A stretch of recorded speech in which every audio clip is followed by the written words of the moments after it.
किसी खास ओहदे पे मकाम पे जगह नहीं मिलती। नौजवान था और यतीम भी था। शौक बन गया दीन पढ़ने का। मोहल्लेदार इलाके वाले कहने लगे कहां से कमाएगा, ना बाप है, ना माँ है, ना घर है, कहां से।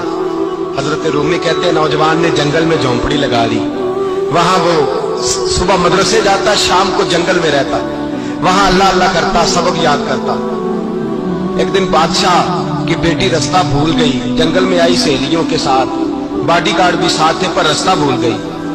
खोती खोती शाम हो गई, ऐसी खोई कि जब रात गहरी हो गई तो आके उस नौजवान के पास रुकी और चिल्लाने लगी। शेर के दहाड़ने की आवाज आती है, भेड़िए के बोलने की आवाज आती है। नौजवान अकेला, सहेलियां बिछड़ गई, गार्ड बिछड़ गए। कहने लगी मैं परेशान हूं, मुझे जगह मिल जाएगी। नौजवान कहता मैंने शहजादी देखी और मुझे भी पता था कि घर एक ही है और रात को अंदर से दरवाजा भी बंद करना पड़ता है, जंगल जानवर भी आ जाते हैं। कहते मेरी छोटी सी कुटिया में झोंपड़ी में वो आई, रो के कहने लगी सहारा कोई नहीं, अगर मैं पीछे निकलूंगी तो भेड़िए खा जाएंगे।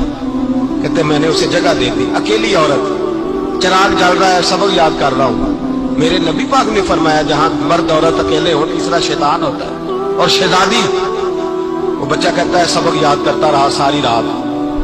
बच्ची को कहा सो जा, पर वो कहती है नींद मुझे भी कहां आई। ऐसे मौकों पर नींद, सारी रात सबक याद करता। थोड़ी थोड़ी देर के बाद चिराग जलता तो उस पर उंगली रखता, हाथ जलता तो पीछे खींच ले, फिर दूसरी उंगली रखता, थोड़ी देर के बाद जलता तो खींच ले, हाथ सारा जल गया। सुबह किरणें चमकी तो कहने लगा चल निकल जा, दौड़ जा, बस बड़ा सब्र का इम्तिहान हो गया, चली जा। शहजादी बाहर निकली, सिपाही ढूंढ रहे थे, बादशाह खुद जंगल में निकला हुआ था। मेरी बेटी मिल गई। बादशाह तन्हाई में जाके कहने लगा बेटा मैं दुनिया को बताऊंगा कि मेरी बेटी खोई नहीं थी, सिपाही साथ ही थे। ये बड़ा मुश्किल होता है, बेटी तो भूल के भी रात कहीं रह पड़े तो लोग जीने नहीं देते, तो बेटा मुश्किल हो जाएगा मेरे लिए। कहाँ थी? उसने कहा नेक नौजवान के पास। उसने कहा बेटा मैं तो तेरी बात मानूंगा पर दुनिया नहीं मानेगी। अगर उस नौजवान ने किसी को बता दिया कि तू उसके पास थी तो फिर लोग मेरा जीना मुहाल कर देंगे। बेटा मैं मर जाऊंगा, मेरी मजबूरी ये है कि वो कहीं राज ना उगल दे वो नौजवान, उसे कत्ल करना पड़ेगा।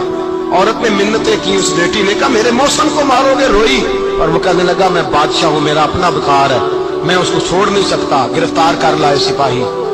वक्त तय हो गया सदा का। अकेले काल कोठरी में रखा गया, जो उसके खास इतबार वाले थे उनकी ड्यूटी लगाई। बादशाह ने बुलाया तालिब इल्म, आया। औरत कहने लगी, बेटी कहने लगी एक दफा तो बुलाओ ना, एक सवाल बस पर्दे में रह के पूछना है और फिर जो आपका जी चाहे। मेरे मौसम को मारना तो है तो मर्जी आपकी।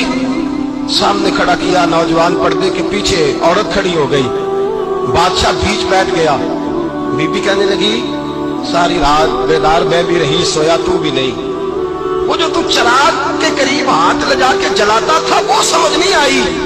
नौजवान रो पड़ा, कहने लगा क्या करूं, मैंने रसूलुल्लाह का दीन पढ़ा है, क्या करूं, मैंने हुजूर का दीन पढ़ा है। मैंने पढ़ा है कि जानी को सबसे नीचे दोज़ख के सबसे निचले दर्जे में जलाया जाए, उसे जहन्नमियों का पीप और रोशा पिलाया जाए, गंद खिलाया जाए। ये रवायतें पड़ी हुई थी। थोड़ी थोड़ी देर के बाद शैतान मुझे कहता था बदकारी कर ले। मैं अपना हाथ उसी वक्त जब शैतान मशवरा देता तो मैं आग पे करता। मैं कहता अगर ये बर्दाश्त हो गई तो वो भी हो जाएगी। जब हाथ जलता तो मैं समझ जाता नहीं तुझसे तो ये नहीं बर्दाश्त होती तो वो कैसे होगी। फिर मुझे शैतान मशवरा देता कोई देख नहीं रहा, तुम बुलाने नहीं गया, खुद आई। मैं दूसरी उंगली लगा देता। मैंने हाथ जलाया और मैं समझ गया जब छोटे से चिराग की इतनी सी शमा की आग नहीं बर्दाश्त होती तो दोज़ख की कैसे बर्दाश्त होगी। कहते मैं पास आया, बादशाह ने ये कहानी सुनी, लफ्ज़ सुने तो चीख मार के रोया। कहने लगा तालिब इल्म तू तो मेरे नबी का सच्चा गुलाम है और मेरे रसूल के जो सच्चे गुलाम होते हैं उन्हें फांसियां नहीं दी जाती, उन्हें तख्त पे बिठाया जाता है। अब तुझे सजा नहीं होगी बल्कि मैं अपनी बेटी का निकाह तेरे साथ करूंगा और मेरे बाद इस सल्तनत का बादशाह भी तू ही बनेगा। अब वो नौजवान वहां नारे लगा रहा है, कहता लोगों तुम मुझे कहते थे दीन से क्या मिलता है, दीन से तो अल्लाह तख्त व ताज भी अता फरमा देता है। अगर नौजवान शर्मो हया वाले बन के रहे अल्लाह सारी इज्जतें दे देगा।